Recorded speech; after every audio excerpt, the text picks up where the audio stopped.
Grandma's Marathon is over, which means it's time for a race recap.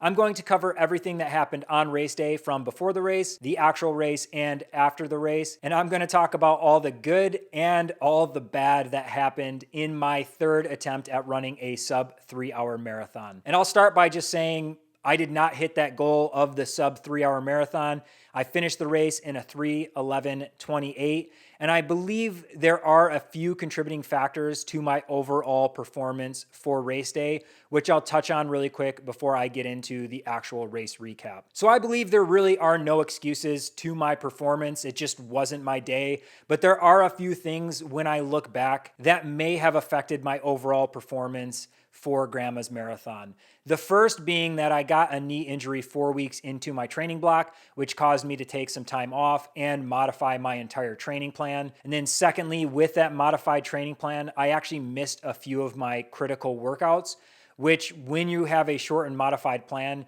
is the last thing you want to have happen. Then the third thing is that on the week of race day, I just fatigued my body way too much. So on Wednesday, my wife and I went to a concert. I did not get home and get into bed until midnight. And then I woke up the next morning on Thursday at 3:45 a.m. to then immediately get in the car and drive 12 hours to Duluth, Minnesota. Definitely do not advise doing that. Next time, if I run Grandma's again, I will be flying. And then Friday, I woke up at 6 a.m. I did get a full 8-hour sleep between Thursday and Friday. But to be honest, Friday, I felt pretty fatigued. Even when I went on the shakeout run, my legs felt kind of heavy and like my body just did not feel refreshed and ready for race day. And then Saturday, the day of the race, I was up again at 3:45 in the morning. So the last week where I should have really been focusing on rest and recovery, I just put my body under a lot of mental and physical duress that it really did not need right before trying to run a goal race. The last thing I will say about the race that I believe may have affected my performance as well as many others in the 3-hour pace group is that the 3-hour pacer just went way too fast for the first half of the race. And to be honest, the 3-hour pacer actually dropped at mile 20. After the race, I was standing next to these two runners and I heard one of the runners say, "Hey, how did your pacing duties go today? Did you get the 3-hour pace group over the line in 3 hours?" And the other runner was like, "Oh no, I did not at all. I fell apart at mile 20 and actually lost the group." And I look over and realize it's the pacer. I said, "Hey, good job anyways." Gave him a fist bump because I didn't want to make him feel bad. And one thing I will note really quick about that, I know some of you may be thinking, well, why didn't you just slow down? Honestly, the start line and up till probably the half marathon point, the Grandma's Marathon is so tightly packed with people going forward and going back that there really was no option to just kind of like stop and slow down. Like even trying to get over to the side to maybe slow down was near impossible. The road you're on is pretty narrow. It's not a very wide road like some of the majors that you might run, like Chicago. Looks like most of those streets are pretty wide. New York looks like the streets are pretty wide. Grandma's, that is not the case. So you're kind of stuck with where you start with whatever pace you've chosen to go. And so being with the 3-hour group, I was kind of stuck with whatever the 3-hour group was going with. And there's also the unfortunate side effect of at the beginning of the race, everyone feels great. And so you think, hey, this pace might be holdable. And we were hitting roughly 640s. So I thought I might be able to do this for 26.2. Who knows?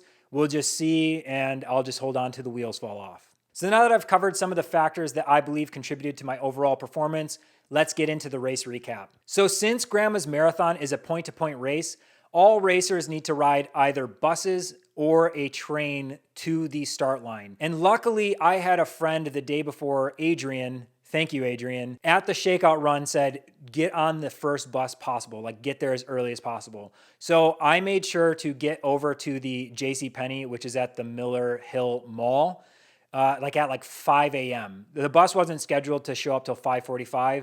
I got there at 5 a.m. The half marathoners were all actually loading on the bus. And I went and hung out with the few marathon people who also decided to show up early. Was literally on the first bus to the start line at Two Harbors. And let me say, I am really glad that I took the first bus possible. So if you're looking at running Grandma's, get to the bus area, whichever area you're staying in, get to that area as soon as possible. And If you really don't care about riding the train, then avoid the train and just take the bus. The train is like an extra $10, I believe, to take, and it would be a cool experience. But when I was at the start line, the train showed up not relatively late, but it showed up like midway between when the race was supposed to start versus when the first bus got to the start line.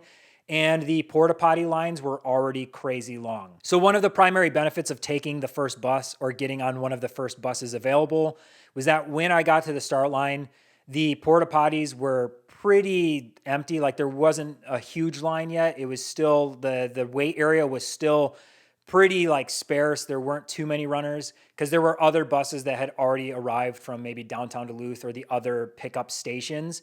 So there were already runners there, even though I got on the first bus, but there weren't many. And as the morning went on prior to the start, the porta potty lines got insane. So I got out of the porta potty and then basically almost got back in line to go again just to make sure out of like nerves. And it took me like 15 minutes on that second go to get to the porta potty. And then I went over to the actual start line and was doing my 1 mile warm up. I wasn't actually able to even complete the 1 mile because that start area started to get so filled. So like the corrals were getting filled up. And I think I ran like a 0.67 mile. Like it got way too busy and you couldn't really run. You were like walking because you'd get stopped by people. So just be aware that if you plan on warming up, another reason to get there early is to just have more space in the corrals in the start area. And I also realized I got to go to the bathroom again. So I went back and the lines were so long at this point that I had to stand in line for the national anthem in the porta potty line. And then I actually ended up leaving because there was 5 minutes before the race was going to start. And there was no way I was even close to still even getting to use the porta potty one more time. So I kind of just said, screw it. I ran, and even that, getting back to the 3 hour part of the corral was pretty insane. There was so many people, and they had like this really narrow drawbridge for runners to get over because of the way like the ditch kind of runs along the beginning of the start line. But either way, getting to the 3 hour corral was actually really hard. I kind of regret getting back in the porta potty line for that third time. I should have just went over to the corral earlier to not feel so rushed and so panicked going to the start line. Now the actual race and the start of the race, it's pretty cool. The train like blows its whistle. They have a horn that goes off. But the problem with, again, such a narrow road and the start line is that it takes forever for you to actually get across the actual start line. So in my time differential, the gun time and the chip time show a 45-second difference for me to actually get from when the gun went off to the actual start line where my chip goes over the monitor that they have at the start line. And I know 45 seconds doesn't sound like a lot, but all I could think was we're literally at like the very beginning of the pack. And this race has like 6,000 to 10,000 runners for the marathon. I was just thinking, I wonder what the chip versus gun time is going to look for someone who's like at the back of the pack, and the difference that's going to cause in terms of like official time versus watch time, because that does affect your overall game plan. When you're looking at your official time and then you look at your watch time, it can potentially create panic if you're a newer runner or you haven't really thought through your strategy, or you just aren't able to do the mental math that quickly in your head of like what the differentials are. Like it can kind of mess you up. So mile 1 ran into Matt Choi, which was pretty cool. Got to talk to him for a minute, see what was going on with his race. And mile 1 through the 5K was relatively easy. I mean, it should be for everyone. You're all trained for your marathon, or even if you're doing a half marathon, you're all trained for that. So like the 5K should be relatively easy. If you're already struggling, then it's going to be a long day for you. But the mile 1 to the 5K, or from the start line to the 5K, was relatively easy. It's all downhill. I was expecting the downhill to be more of a downhill than it was. I didn't really know what to expect, but I had heard like, oh, miles like 1 through 4 are basically all downhill and like it's fast. And I never actually felt like we were going downhill in that first 5K. It just felt, I guess I would say, like with the pacer going fast, the pace felt easier than it probably should, which is a contribution of that downhill effect. But one thing I will note that can be really dangerous with that is you don't realize that going this fast is going to tax you later because it feels so easy because those first few miles are downhill, which I think also led to me being like, this feels okay. I'll just go with it and not try and like maybe slow down. One weird thing about grandmas, they don't actually have like a marker for the 5K point. So unofficially, we crossed the 5K at, I believe, like 20:45. I'm not really sure because I was trying to check my watch. And then I also was filming at that point to kind of like give updates on markers. And I said the 10K. And then this is actually where I met Danny Runs Philly. He was like, you said 10K. I finished filming and he was like, you said 10K, not 5K. And I was like, oh, I can't believe I just said 10K. Dang it. Like I have to do that all over. And someone behind me was like, yeah, just record it again. And I was like, well, Danny, why don't you just correct me? It'll make the video more fun. It's cool to like introduce other people who you're running with. So then you get to see Danny say that's actually the 5K, and I make a joke about my brain not already working. But either way, there's no 5K marker, so you're left to your watch. Like I said, it was pretty much downhill. There was a few rollers, but they're very small. So from the 5K to the 10K, again, we were going way too fast. My watch, like I said, pretty much was averaging like a 6:40 to 6:43. There was a few miles where my average pace would drop down to like a 6:35. And the only time we ever came close to 6:51 was on the uphill. And like I said, that is not a place you want to be when you're trying to run a goal race and you've trained for like a specific pace. So we're going through the 10K, again, just small rollers. And one thing I will say about grandmas, where again, when you're looking at running a goal race and trying to stay within a plan that you've set for yourself, grandmas is fast, but it's dangerous fast. And what I mean by that is through the 10K and even up to the half marathon, well, I'd actually say up to mile 16, it's a lot of downhill, but with these small rollers that are small enough that you're like, this isn't really big. I'll just kind of hold my pace and hold my effort without maybe not pulling back at all to like run by effort or run by power or heart rate. The rollers are small enough and the elevation is slight enough, if you want to call it that you don't really notice you're running a little too hard on the uphill and maybe running a little too fast on the downhill. So when I say grandma's is fast but dangerous fast, that's what I mean is you can easily convince yourself that you can hold this for the entire marathon if you're going too fast.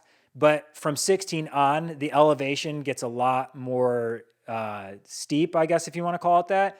There's a lot more hills. There's a lot more uphill. And so if you've kind of spent everything in that first half marathon to 16 miles because you weren't really being strategic and you were kind of just going with the hills, it can get dangerous, which is exactly what happened with me. So the 3-hour pace group came through the 10K at 41:38. That's my official chip time, which shows that it was a 6 minute 42 second minute mile average, which again is way faster than what we had been planning. Because when you span that out over the entire marathon, 10 seconds doesn't sound like a lot, but it does add up. And my brother actually texted me after and said he was following along on the app. And when we came through the 10K, the app had a race prediction of finish time at a 2 hours and 50 minute flat, which is clearly way, way faster than we were planning for that 3 hour. And like I said, most people in the 3-hour pace group probably had not trained to be able to run that. So then coming through the 10K to the half marathon, again, slow rolling hills, very small, really a relative downhill. The largest decrease or the biggest hill through the half marathon is actually between mile 9 and mile 10.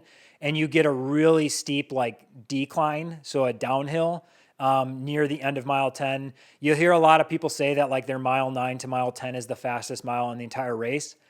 I didn't really have that. And I actually didn't even notice that we had run the steep. Like I kind of kept waiting for like this big downhill near mile 10. And I don't know if it was just because I was filming, I was talking. I believe that's the moment that I was talking to Casey. If you're watching the race video, it was Casey from Chicago. It was his first marathon ever. And he had kind of said like, you're my pacer for this. And I was like, oh, cool. So we started talking and then he's like, yeah, it's my first marathon ever. And so I don't know if I just missed that big downhill because I was kind of focused on other things, or it just maybe wasn't as big as I was expecting. But either way, I never noticed this like major downhill at mile 10. My splits, like my split didn't get any faster. We were still running a clip of like 640 to 645. So like I said, I don't know if it's just because we were just running fast altogether and we weren't really sticking to a strategy. So we just had a fast 9 to 10 mile pace anyways. But either way, for those of you looking to run grandmas, just be aware that in the elevation chart, and even looking at my elevation chart for Strava, there is a steep decline at mile 9 to 10. So just if you're strategically looking at how to pace yourself well, just reserve yourself at that downhill. So the 3-hour pace group came through the half marathon at a 1:28:45. That's what my chip time shows, which puts us at a 6 minute, 51 second minute mile average, which actually puts us right on pace for hitting sub 3 at that point. But the biggest issue is most of the group had already lost the race in that first 10K by just going out way too fast. The half marathon is also really great because there's a ton of porta potties. So if you watch my full race day video, you'll see there was all those porta potties. That is the only remnants of the half marathon that started a few hours earlier, which is just crazy to think that the event staff is able to basically start a marathon and a half marathon halfway up this point-to-point race, have all these things set up, and then basically remove everything before the marathoners actually reach that point in the race. And all that's left is like basically a huge row of porta potties for all the half marathoners. But we came through the half marathon point. I still felt really good at this point. When I say really good, from the start, I knew I just didn't have it. And if you've been running long enough or training enough, you kind of know what I'm talking about. Like there's days you run out and you're just like, you just know you kind of have it. And it's like, man, I could go forever. And then there's other days where it's kind of like every second you're like looking at your watch being like, oh my gosh, I've only run this far. I'd say I was somewhere in the middle, maybe slightly leaning towards that, like looking at my watch every second in terms of how my body felt from the start on. So at mile 13.1, the half marathon, I didn't feel any different than I had at the start. I still felt good. I had done some training runs in my training where I ran 16 miles at like a 6:38 average. So I thought to myself, I've done this before. I think I can do it for another 13.1. The only thing that was like kind of the thought in the back of my head was that in that 16 mile training run where I did like a 6:38 minute mile average or a 6:40 minute mile average, like I was pretty spent by the end of that 16. And I remember thinking like, I don't know if I could hold that for another 10, like at my current fitness. And so that was at the back of my head when we hit the half marathon point, is like, I've done this before. I've made it to 16. So I know I can at least make it to 16 now, but there's still another 10 miles that need to be completed in the marathon. And so that was like the unknown when I reached the half. But like I said, for how I was feeling, I still felt the same and felt pretty good. One thing I will note that I've kind of forgotten to mention with the race is up until the half marathon point, so 5K, 10K, and half, the crowd of runners never really changed. Like it was still just crazy packed. The water stations were absolutely insane because, like I said, the road is extremely narrow. No, it's not extremely narrow, but like the road's narrow. It's not a very wide road that you're running on. There are so many runners and you're all trying to basically navigate over to get to the water, to the point where I think at the first water station, I don't know if I missed the water or I almost missed the water. Like I basically snagged, like as I was running, I think I snagged one and was able to get it. But it was partly just because I couldn't actually get over to the water station in time to get the water because there was too many people. I didn't want to be knocking people over. There was a girl who fell within like the first 3 miles of the race. She fell like face flat, and I don't know what happened because it was kind of like you just get carried away with the group. Like there was really never a 3-hour pack. It was kind of just like a marathon pack coming down the road. It looked like the horde from like Walking Dead on the GoPro footage where I held it up. Like it went for miles, it felt like. And it was just, everyone was literally like right up against you, like in the back, front, side. So getting to the water stations was extremely hard. So that's another thing to note if you're planning on running grandmas. It might be strategic to try and hang on the outsides of the race. Don't be in the middle, because I was kind of hovering somewhere like kind of right center in the pack, so it made it really hard to get over for the water stations. All of these stations and the mile markers are like marked by these balloons that are high in the air. So like, it's not hard to see that you're coming up to this stuff. Like it's not hard to see that you're coming up to a mile marker. It's not hard to see that you're coming up to like a water station. They're clearly marked. The most difficult part is just that there's just so many people. It's really difficult to get over in time to actually make the adjustment for a water station and get back to where you were at. So that's one thing, like I said, I kind of forgot to mention, but up until the half marathon point, it was pretty crazy. I'd say from the half marathon on is where most of that pack started to disperse a lot more. Like, I didn't notice it in the race, but in watching the footage back, the 3-hour pack at the half marathon point where like I ask everyone like, how you feeling? It's a lot smaller than it was back at like the 10K and even like the 5K. Like the 3-hour pack, a lot of people had probably dropped off at that point. But either way, we were on pace. We had now the right pace to go for the rest of the way to hit 3 hours. And I'm pretty sure if I remember from that point on, my paces were closer to that 650-ish, like 650 to 655 with the 3-hour pacer up until I fell off at mile 18. So the next chip time marker is mile 20, and I came through at a 2:18:53, which is a 7-minute, 16-second minute mile average.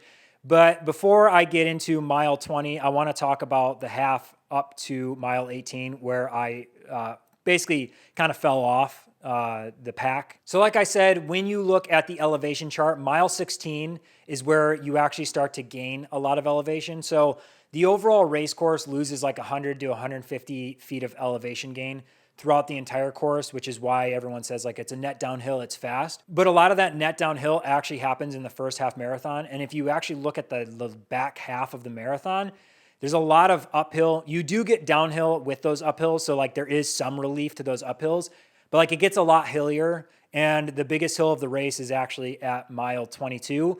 So if you haven't run the first 16 miles of your race well, you're gonna struggle, which is basically what happened to me. So if you look at my splits, mile 18 was the last mile that I hit under 7. I had a 6:58 minute mile. That's at least what my watch and Strava shows. Like I said, chip time versus watch time, they're gonna be a little off. But either way, I hit mile 18 at a 6:58. And in mile 18 is actually where I walked for the first time at the water station. The 3-hour pack had started to break away from me and I could slowly see them, but I knew that there was nothing left in terms of like what I could do. Like mentally, I wanted to keep pushing, but physically my body had just given up. It's crazy how in a marathon, it's like a switch and you just go from like 1 mile, you're like, this is great, I'm flying, to like the next mile, it's just like, I don't know what happened. And I know everyone calls it the wall, but it's crazy how the wall hits you, where all of a sudden it's just like, I'm literally doing everything I can to just put one foot in front of the other. And mile 18 was that for me. Like I realized the goal was slipping away from me and the day might slip away from me altogether if I don't stop and like walk for a second, like recoup and try and have a new strategy of like, okay, how am I going to finish this race? Because I'm not going to quit. Like that is the one thing I've told myself since Glass City, where in Glass City, I basically jogged from mile 11 on in the full marathon. Like I will never quit. Like the only way I'd quit is I'd have to be passed out and someone like drags me off. That's the only way I will DNF. And so with Glass City as like a learning experience of that like walk jog, I thought, okay, what's the best way to like be smart and strategic so that I can run with the best effort I have left for the last, 8 miles of this race. So from mile 18 on, what is the best way? And so the strategy I came up with at that point was that I will walk at each water station so that I can properly drink water and make sure I'm getting hydrated, because the day was getting hotter. So I wanted to make sure that I'm properly hydrating and not like spilling the water all over the place. My goal was already gone, so walking wasn't a huge deal.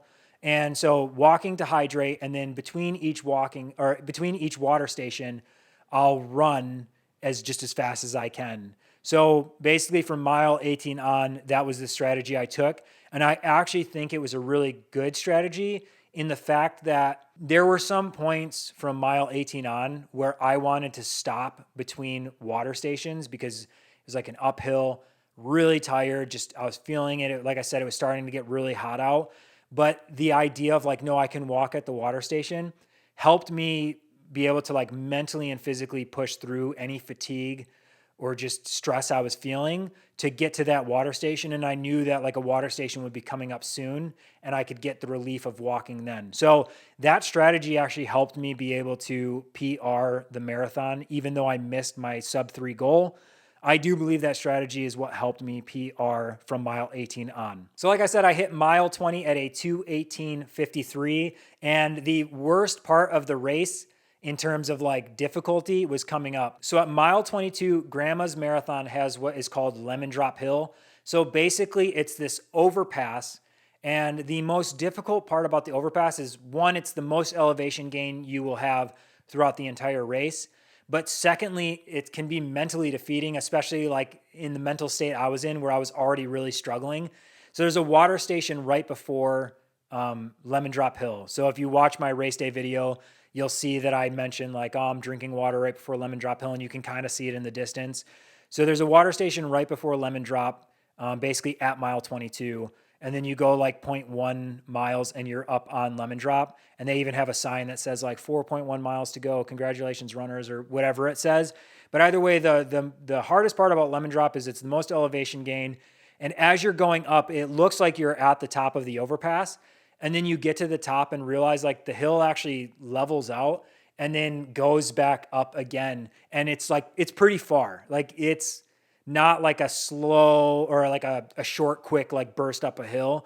It's like this long, gradual, just incline that keeps going. And like I said, when you're already struggling, that is the last thing you want to see. So like I got to the top, I like passed that sign and I just look ahead and I just see more of a hill. And I'm like, oh my God, this literally never ends. And then the one thing I kind of kept telling myself was like, just put one foot in front of the other.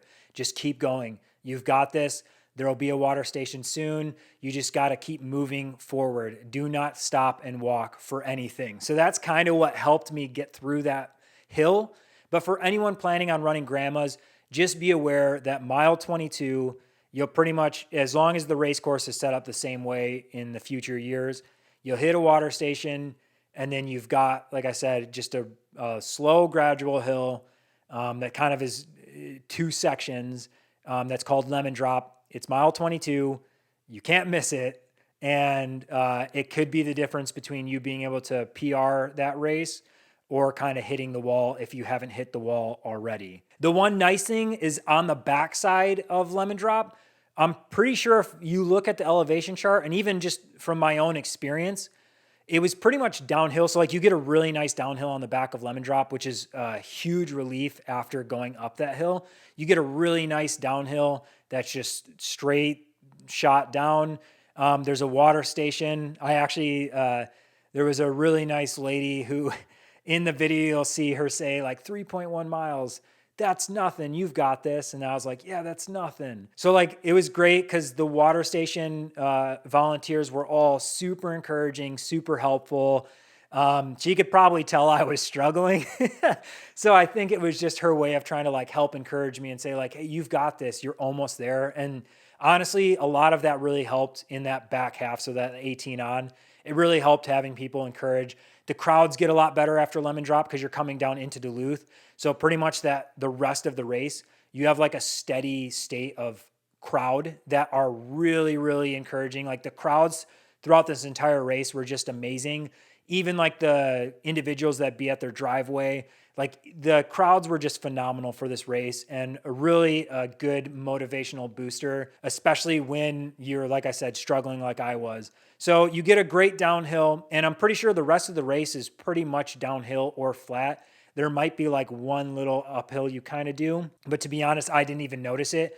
It felt pretty much like I was kind of not on easy street, but it was just like it got a lot easier after Lemon Drop because from 16 all the way up to 22, it was a lot more uphill and like I really felt it. And then from basically the backside of Lemon Drop on, I think that really helped me also hold a steady pace all the way to the finish, even though the wheels were coming off more and more as I kind of kept pushing as much as I could between each water station. So the next official chip time marker is the 23.9 mile marker. I ran through that at a 2:53:06, which I believe is an 8-minute, 47-second minute mile average. So as you can see, my paces just kind of completely fell off at that point. I'm pretty sure like on my watch at that point on, I was holding like an 8 to an 8.5 minute mile, maybe 9. The biggest issue with that I was really curious what I was actually running, because those minute mile markers are going to be off because I was walking at the water station. So obviously that's going to drop my pace a ton. And then whenever I'd pick back up, like I feel like I was running closer to like a 7:30-ish minute mile just from like knowing my easy run paces and some other paces as well. I feel like I was running a 7:30, but I'm not really sure because obviously, like I said, the watch was showing 8:30, like anywhere from 8 to 9. And then also back to the whole chip time, gun time, watch time. My watch time isn't going to be accurate to the actual mile markers that are happening in the race. So who knows what my actual pace was at that point.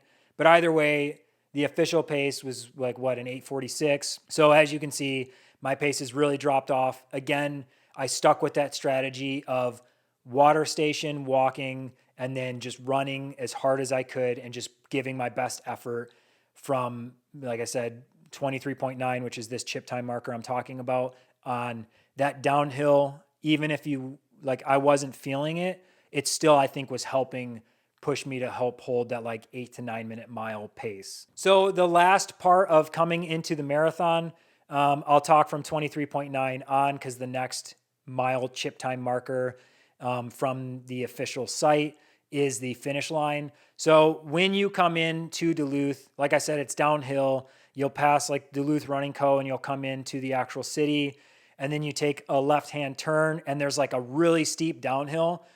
You'll see it in my race day video, how I say like, oh, that was a steep downhill. I wasn't expecting that. Like it kind of came out of nowhere because pretty much every hill in this race is gradual on the incline and it's gradual on the decline. Because like I said, even mile 10 where everyone's like, oh, that's the steepest decline and it's like a really fast mile. Like I didn't recognize that, but like you turn the corner and you like go onto this brick road and it's like quick. It's really short. So like that's the one good thing. So when you're running the race, just beware that like mile 24 or 25, you will take a left-hand turn onto a road and there's a sharp decline, and then you kind of do an overpass. So that's like the last little hill you have. And then you come in and you actually go around the convention center. That's all flat. So you come around the backside of the convention center and you run. There's like that iconic Duluth bridge kind of off to your right. You run on the backside of the convention center. There's like a grandstand for fans and like the crowd's kind of lined along the way. From here on, like once you get over that overpass, from there on, both sides are gated off for spectators to not be able to like cross. And you come around, there's like a big ship that's kind of like in this port on the backside of the convention center. So you come around and you run this flat, you run around the big ship, and then you kind of come around the backside of it to come to the finish line. There is like in mile 25, there's like this insanely sharp corner. Like I can't even like, I'm not exaggerating when I say like insanely sharp corner. This corner should not exist. Like the grandma should figure out a way to like mitigate the risk of this corner, because one, like I was dying at this point and the corner was so sharp. I felt like I was literally just going to like turn and then just fall. Cause like I had to lean so hard to make the corner, cause it's way too sharp. But either way, just be expecting that. If you're going to run grandmas, it's like mile 25 to 26, I believe. But somewhere in that last little stretch, there's an extremely sharp right-hand corner you will have to take. And then basically once you take the corner, you kind of make like this arch out on the race course to the finish line. So you hit mile 26 and then it's basically a straight shot to the finish line from there. Me personally, I had nothing left in the tank to do like a sprint at the end. I was literally doing everything I can. Even in the video, you'll notice that like I dropped the GoPro just to run. Because to be honest, the GoPro felt like a dumbbell at this point. Like when I would go to film stuff, I would literally hold it at like my like arm gate swing and just push the button because I couldn't actually like lift it. I couldn't lift it anymore to actually film. So I just would hold it like this and then like hit the button and like move it off to the side if I was trying to get something over here, or like, because the GoPro was just way too heavy at that point. It's actually one thing I'm realizing in hindsight. I probably should have done all my long runs with the GoPro, knowing that I was going to run with it, because that's something I didn't train much. Like, I ran with the GoPro, but not every day or not every long run. I should have, because man, that was brutal near the end. Like I said, it was an unnecessary extra factor to the overall race. But either way, like I said, I dropped it because I was just so tired that I did everything I could to cross the finish line. I crossed with a 3:11:28, which is a PR, because my previous marathon PR was a 3:17:05, which was the first marathon I ever ran. I hit my plan B, which was always from the beginning to just finish the race and be happy with the fact that I had finished a marathon, because that in and of itself is a huge accomplishment, regardless of what time you run. Finishing a marathon or even a half, it's just a huge accomplishment to be able to do something like that, and to know that like my body physically can run 26.2 miles. A few years ago, I wasn't even running at all. So the fact that I'm even running marathons to myself is just crazy. So plan B was hit, finishing the race with a smile. I got a PR. One thing I will say that's kind of cool about Grandma's, you can actually see it right here in the background, the finishers t-shirt. Grandma's doesn't give the finisher shirts out with your like race packet at the expo. You actually get the finisher shirt with your medal. You go through the finish, you get your medal, and then they ask you what shirt size you have. They basically have them like lined up in this huge tent. You tell them the shirt size, they hand you the shirt, and then you do some photos. Like most marathons, they'll have like a little station set up with like the Grandma's logo for you to get a photo with your medal. And then they have like bananas, water. There's like a huge section off to like the left-hand side that has like all these different food options. And then over to the right-hand side, there's like a runner's hangout area, as well as like gear bag. So if you checked a gear bag, you can go and pick that up really quick. And then there's like a runner's hangout area, and then like an information booth. And then you can exit to go back towards the convention center. One thing I will note, if you're planning to run the race, and this is more my fault of not checking beforehand, but they have shuttles that'll take you back to wherever you started. So for me, like I said, that was the Miller Hill Mall. I didn't look at where those shuttles were going to be. I kind of just figured they would just be like very obvious, and it wasn't. So I was just walking around forever looking for these shuttles that basically didn't exist. I could not find, like, it wasn't as easy as I thought it was going to be. And when you're really tired and you just finished a marathon, the last thing you want to be doing is walking all over. So I started to walk back towards the convention center, because I figured like, okay, maybe that's where it's at. And I started to cross like this blue bridge that goes back to the convention center, but that's also where the race course is at. And so I'm thinking like, okay, I'm going back towards the race course. This can't be where the shuttles are at. So I turned back around and go back to the information booth. And then they were like, oh yeah, you actually have to go like over the blue bridge, go past the convention center, and like you'll see the shuttles. And so I end up going back, realizing that I was like already halfway to the shuttles. They're like, the shuttles are far from where you finish, because like not only do you have to cross back over that bridge and cross over the race course, you also have to cross through like the entire convention center. Like I had to go past the parking structure on the back side of the convention center, and there was like a row of school buses. And luckily I like caught the school bus to the Miller Hill, like the shuttle to the Miller Hill area, like right before they left. But it's pretty far. Like it's not an easy walk. So just be conscious of that when you finish the race. If you have to take a shuttle back to wherever you kind of like started from to ride the bus to the race course, it's a far walk. So just keep that in mind, like mentally. You may be really tired and struggling, but like you're still going to have to move a little bit before you can actually relax. And so that's my full race recap for Grandma's Marathon in my third attempt to run a sub 3 hour marathon. Like I said, I didn't hit the goal, but I'm still happy I finished. I got a PR. It was an amazing race. I met a ton of cool people on the race course.